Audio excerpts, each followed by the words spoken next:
Le mot de la fin pour rebondir sur ces commentaires et questions et un mot de conclusion. Chacun, si vous le souhaitez. Le mot de la fin, je suis très embêté et je voudrais dire que ça n'est pas le mot de la fin parce que je serais vraiment navré que ça finisse sur ce mot-là. Mais on n'a pas prononcé le mot. Mais dans tous ces domaines-là, il y en a un qu'il faut dire quand même, et je me lance, c'est le mot corruption.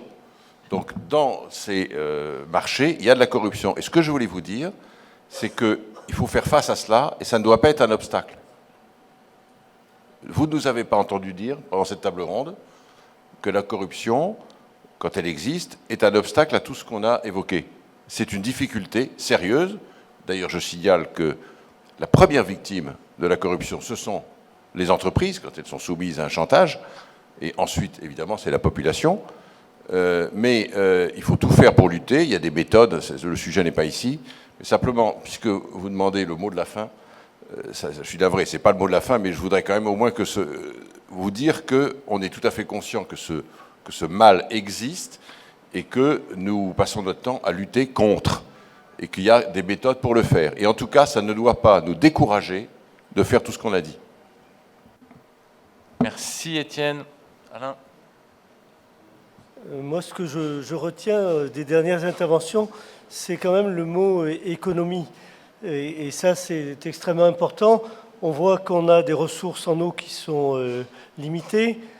Ça fera la transition peut-être avec la séance suivante, mais c'est comment arriver à limiter notre empreinte écologique. Donc ça passe effectivement par la limitation des consommations en eau, sur la réutilisation des eaux usées pour d'autres usages.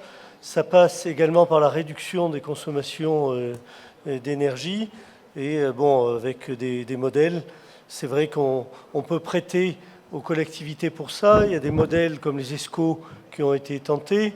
Et un modèle qu'on a soutenu en Inde, c'est une banque spécialisée pour justement financer ces économies d'énergie et des programmes d'éclairage public des municipalités en Inde. C'est vrai qu'on a un marché qui est large, donc ils peuvent se permettre d'avoir des banques spécialisées.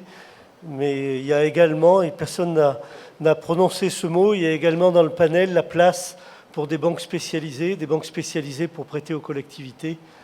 Et ça sera mon mot de la fin, puisque je n'avais pas entendu. Olivier, as-tu un mot que personne n'a encore prononcé, que tu voudrais prononcer pour terminer? Je ne sais pas si c'est le mot de la faim ou le mot de la soif, dans le cas particulier.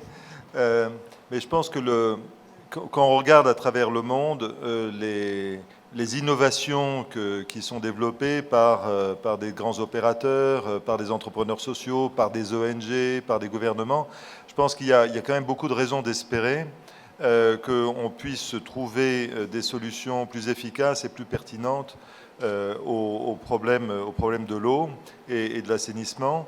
Mais je pense qu'il y a une caractéristique quand même forte dans ce secteur, c'est les crispations idéologiques qui existent, parce que si on parle de services essentiels, s'il y en a un qui est plus essentiel que les autres, c'est bien l'eau.